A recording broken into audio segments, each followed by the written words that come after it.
got a pretty good record against Australian T20s in recent years. They're probably better than most nations. What do you put that down to? Look, we've had a really fierce rivalry with them over the years, and I think probably playing in conditions where the ball's coming on quite nicely suits a lot of our players, and I think we've just been fortunate to have some, really competitive games, and like I say, I think the explosiveness of our batters at times has probably set us up in a really good place, and been able to get us over the line. Have you come over with pretty much a full strength squad this week? Yeah, we have. We're really excited about the squad that we've got, and everyone's fit and well, which is always a good place to be, and we're looking forward to the challenge ahead.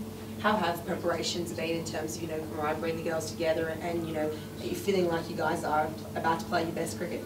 Yeah, the preparations have gone really well. I think we've obviously had a camp about a week ago, which was nice to get everyone together and have a few games playing against each other, just to start to get some of those combinations going and finalise some plans. And so I think from that point of view, it was brilliant preparation. Really tough warm-up match yesterday. Do you think that's the ideal way to get ready for a big series like this? Absolutely. I think we'd much rather have a game like that than an easy one, and the beautiful thing for me was that we had players stepping up that probably haven't in the past, and finished off a game for us which was brilliant for us. That I think at times we probably relied too much on the likes of Susie and Sophie at the top to really set the tone, and so that was really happy for me. Pleasing thing for me was that other people stepped up. And coming into the series as captain, are you looking forward to that? And was it a surprise that Susie stepped down? Yeah, it was a really big surprise. I think Susie's done a fantastic job over the years of leading this side, and she's led with her performances as well, and it hasn't hampered her from that point of view. So it came as a really big surprise, but on the flip side of that, obviously extremely honoured and excited to be able to have this opportunity to lead the team. What do you bring as a captain to the team? What sort of your qualities as a leader out there? I think in some ways I'm similar to Susie, pretty laid back person, but I think also I'll just look to, I guess, get a lot of confidence into the girls. I think when you play this particular sport, it can be really up and down, and I think can be quite cruel at times. So the more we can be in a really confident place, you can really look to execute on the park, and that's something that I want to try and instill in the players is that, I guess, clarity in their plans, and belief that they can execute them on the day. Have you played Have you played any domestic T20 yet this year? Or this season? In New Zealand? Yeah. No, we have our first domestic stuff coming up in about 3 weeks' time, so we'll have a T20 festival before we head off to the World T20, so from our point of view that's also brilliant preparation leading into that. You're one of several players who have played in the WBBL the last year or two. How much has that helped playing in that kind of high-class competition? Oh, look, playing in those competitions has been brilliant, not only the WBBL but also the Kia Super League over in England. I think getting exposure to those tournaments, playing alongside, I guess, quality opposition has been huge for our development, and I think we've seen that our players have often stepped up in those tournaments. I think it's just gone from strength to strength, so we certainly can't complain. A very high-scoring opening weekend of WBBL here last year. Are you expecting something similar tomorrow? Yeah, it's a really interesting one. I think we have to remember that was in December, and obviously we're at a different time of the year, but I certainly know this wicket often is really good for the batters, and so you'd expect that it would be a relatively high-scoring game, and we've certainly got to prepare for that and looking forward to it. Is there, the Australian side plays a lot here, and a couple of players like in that weekend, Ash Gardner and Elise Perry's made some big scores here. Is there a home advantage here that you will need to overcome, do you think? I think whenever you're playing in someone else's home, there's certainly a home advantage to a certain extent, but we're fortunate that we've got a lot of players that have played at this ground as well, so I think that helps with our experience in that sense, but I think as well, there'll be a home crowd and those sort of aspects to deal with as well, so I'm sure there'll be a slight home advantage, but like I say, the fact that we've had some experience here will certainly put us in a good place. There's been there's a bit of excitement here about the TV billing for this game coming straight after the AFL Grand Final. Do you know much about the AFL? If you asked me about NRL, I probably would have a little bit more to say, but I know that Collingwood's playing, and I'm sure there's lots of people supporting them. But yeah, AFL is not something I follow a huge amount.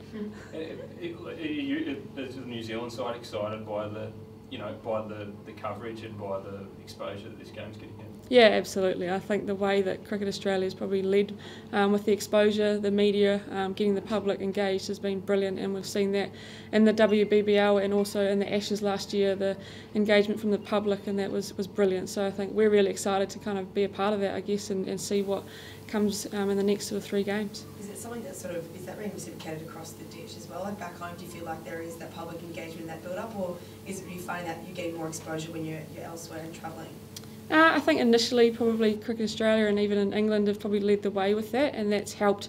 Probably we can leverage off that a little bit, but it's certainly growing back home through the exposure of the Women's Big Bash being on TV back in New Zealand. But also this year we've got our women's aligned with the Super Smash men's competition, which is brilliant for us, and we're going to have games on television there. So it's certainly going from strength to strength in that aspect. We saw Amelia cause a few problems for the Aussies a year ago in Mount Maunganui. She's got another year of cricket under her belt. How important is she going to be this series? Yeah, look, she's always a valuable member of our side and has been since she's come on board at such a young age. And I think we've seen her play in the Kia Super League this year as well, which I'm sure will have been a great experience for her, and she would have got a lot of learnings out of that as well. So I think she's going to continue to get better and better, which is exciting for us. Have you had a look at the Aussies' young spinner, Georgia Wareham, yet, just in case she lines up against you? I've been fortunate to have her in my Women's Big Bash team, so yeah, I have seen a little bit of her, but I think Australia have obviously picked a couple of young bowlers in their side, and I'm sure they're really excited about what they can bring, and we've done our research, and I guess that's the beauty of this day and age, is you can see a lot of footage and get some, I guess, a little bit of insight, but we're looking forward to the challenge that they will present us. And this tournament coming so close to the World T20, how important does that make these 3 matches as preparation for that competition? Oh, I think anyone that would be playing matches before the World T20 has got to say that they're really important and valuable, and I think it allows us to, like I say, sort of work out exactly what our best 11 is, to start to really formulate some plans and get some clarity moving into that tournament. So we're really excited that we've got this opportunity to play these games leading into that. Is there an element of wanting to make a statement with this series as well ahead of that World T20? Yeah, there is an element of that. I think any time you're playing Australia, you want to beat them and be competitive. So there's certainly that doesn't go away. And I think if you get that sort of edge, then that helps going into the likes of a World T20. But at the same time, we have to have one eye on that tournament and know that we've got to get some real information out of these few games as well, and make sure that we're using it in the right way. Sorry if you got asked this before I came in, but is there a real spin focus in your bowling plans? Do you think spin's going to play a big factor in what you're trying to do?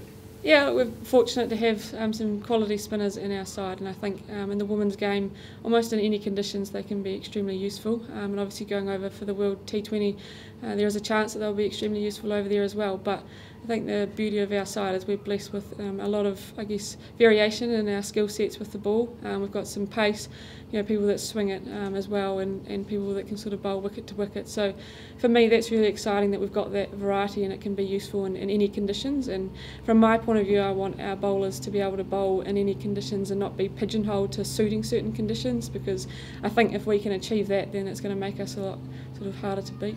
Do you think the Australians would prefer the ball coming on? I think in most Australian wickets the ball comes on quite nicely, so certainly some change of pace helps in that respect, and it probably is the same thing for us. I think we're used to having pretty good conditions at home, and when we've played in Australia, like the ball coming on as well. So I think it's something in the women's game that you've seen probably a lot, but at the same time players are starting to learn how to play the slow bowlers a lot better as well. So. Just back on captaincy briefly, I mean, have you noticed, I guess, a significant change in the build-up to the series with you taking over the reins, and how are you kind of coping and dealing with that responsibility?